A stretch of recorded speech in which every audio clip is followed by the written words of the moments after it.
Hello, dear student. Welcome to our YouTube channel. My name is Nikhil Verma, and I'm the owner of English Study Channel. तो हम आज से FY BCom same one statistic basic statistic से हम हमारी FY BCom same one की batch start कर रहे हैं। ठीक है, तो FY फर्स्ट ईयर के लिए स्टूडेंट के लिए हम बैच स्टार्ट कर रहे हैं, इंग्लिश मीडियम और गुजराती मीडियम दोनों स्टूडेंट्स के लिए, जिसमें हम सबसे पहला सब्जेक्ट ले रहे हैं स्टेटिस्टिक, जिसका दूसरा नेम है बेसिक स्टेटिस्टिक, જેને ગુજરાતીમાં આંકડાશાસ્ત્ર તરીકે ઓળખવામાં આવે છે। ओके, तो हमारा पहला रहने वाला है स्टेटिस्टिक। अब हमारा इस स्टेटिस्टिक की बुक के अंदर कितने चैप्टर है वो हम देखेंगे। सबसे पहले तो यहाँ पे आपको बुक के अंदर टोटल 5 चैप्टर देखने को मिल जाते हैं। चैप्टर नंबर 1 लीनियर रिग्रेशन, सुरेख सहसंबंध। Chapter number 2 association of attributes. Chapter number 3 linear regression. Chapter number 4 business forecasting and chapter number 5 demographic method. ऐसे आपको 5 चैप्टर देखने को मिल जाते हैं। अब आपके यूनिवर्सिटी के पेपर कैसे आते हैं? 14 मार्क का एक क्वेश्चन आता है, यूनिट नंबर 1, यूनिट नंबर 3। मैं यहाँ पे आपको एक्सप्लेन करता हूँ, 1 मिनट।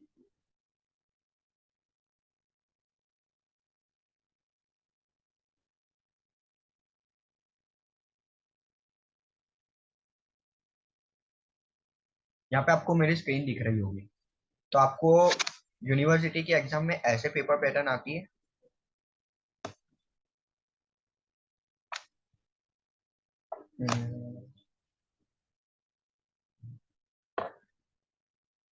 क्वेश्चन नंबर 1, जिसमें यूनिट नंबर 1 इंक्लूड होता है और उसका वेटेज रहता है 14 मार्क्स। ठीक है, वैसे ही क्वेश्चन नंबर 2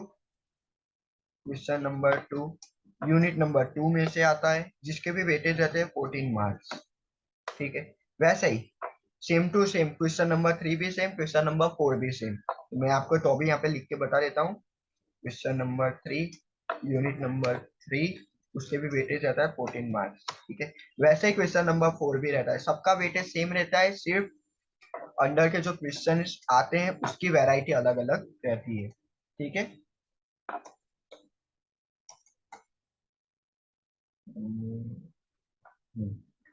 ओके। अब यहाँ पे जो 14 के क्वेश्चन है, यहाँ पे आपको देखने को मिल रहे होंगे 14 के क्वेश्चन, उसकी वैरायटी अलग रीते आती है। उसमें आपको देखने को मिल जाएंगे चैप्टर क्वेश्चंस। 7 के भी 2 क्वेश्चंस आ सकते हैं, और 14 मार्क का एक क्वेश्चन भी आ सकता है, या तो फिर 8 या तो फिर 4 मार्क के एक एक क्वेश्चन आ सकते हैं।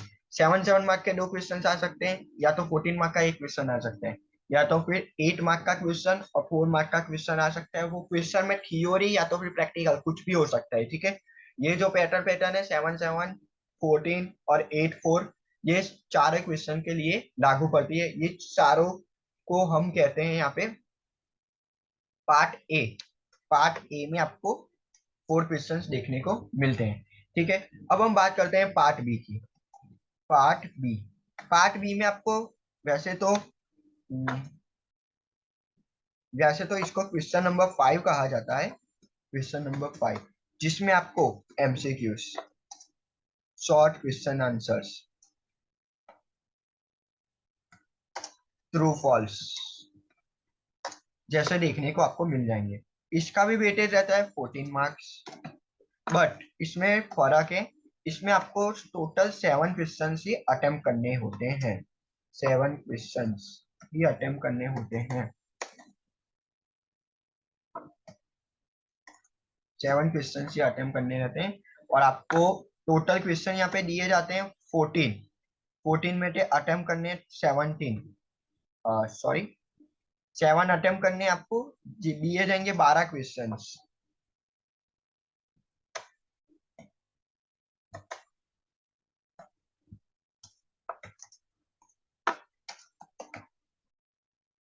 जिसमें से आपको अटेम्प्ट करने हैं 7। वैसे आपके होगा 14 मार्क। यहाँ पे क्वेश्चन नंबर 5 में एक क्वेश्चन का मार्क 2 रहता है। अगर आपका एक राइट पड़ा क्वेश्चन तो 2 मार्क मिलते हैं, 2 मार्क ईच क्वेश्चन। ठीक है, अगर आपका एक क्वेश्चन सर्च पड़ा तो आपको 2 मार्क मिलते हैं। ये थी हमारी गुजरात यूनिवर्सिटी की पेपर पैटर्न। सबसे पहले पार्ट ए में आपको 4 क्वेश्चन देखने को मिले, चारों क्वेश्चन यूनिट नंबर 1, 2, 3, 4 में से आएंगे। सबका वेटेज सेम रहने वाला है 14 मार्क, जिसमें 14 मार्क में आपको 7 7 मार्क के 2 क्वेश्चन या तो थियोरी या तो फिर प्रैक्टिकल देखने को मिल सकते हैं। 14 मार्क का एक क्वेश्चन मिल सकता है, वो तो फिर थियोरी हो या प्रैक्टिकल हो, वो तो अपने चैप्टर यूनिट के बेस पे रहेगा। या तो फिर 8 और 4 मार्क का क्वेश्चन देखने को मिल सकता है। ओके, अब बात करते हैं पार्ट बी। वो भी 14 मार्क का ही है, जिसमें आपको MCQ, short question, true false आपको देखने को मिलेंगे। जिसमें एक क्वेश्चन का मार्क 2 रहेगा, जिसमें आपको 7 अटेम्प्ट करने, टोटल दिए जाएंगे 12 या तो फिर उससे ऊपर। ठीक है, ओके। तो हमारे ये इसमें मैंने आपको यूनिवर्सिटी के पेपर पैटर्न बता दी। और स्टेट में मेनली शॉर्ट क्वेश्चन आंसर ही आते हैं, कोई फॉर्मूला पूछ लेते हैं या तो फिर कोई ट्रू और फॉल्स पूछ लेते हैं। ओके, तो अब हम चलते हैं चैप्टर की पीडीएफ में। ओके गाइस,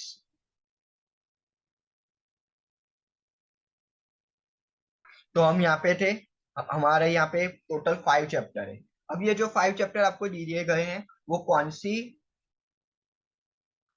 से चैप्टर कौन से यूनिट में इंक्लूड है, वो हम नेक्स्ट स्लाइड में देखेंगे। यहाँ पे हम देख लेते हैं आपके 5 चैप्टर। अब हम चलते हैं नेक्स्ट स्लाइड की ओर और वहां पे देखते हैं कि हमारा यहाँ पे कौन सा चैप्टर कौन से यूनिट में है। सबसे पहले chapter number 1, linear correlation, and chapter number 2, association of attributes, unit number 1 के अंदर इंक्लूड है। अब हम बात करते हैं यूनिट नंबर 2, जिसमें आपको यूनिट नंबर 2 में चैप्टर नंबर 3 और चैप्टर नंबर 4 इंक्लूड है। ओके, जिसके नेम है linear regression and business forecasting. अब unit number 3, sorry, unit number 3, जिसमें चैप्टर नंबर 4 इंक्लूड है, बिजनेस फोरकास्टिंग। अब यूनिट नंबर 4 के अंदर आपका डेमोग्राफिक मेथड, ऐसे 4 चैप्टर आपके यहाँ पे दिख रहे हैं। ओके, अब यहाँ पे हम ये डिस्कस करेंगे कि कौन से चैप्टर में कितनी थ्योरी आने वाली है। Chapter number 1 linear correlation theory plus practical है। एसोसिएशन एट्रीब्यूट्स मेनली थियोरिकल है, पर थोड़े बहुत सम आ सकते हैं। स्टेट का पेपर है तो थ्योरी आने के चांसेस ज्यादा है, तो थ्योरी प्लस प्रैक्टिकल सब्जेक्ट कहा जा सकता है।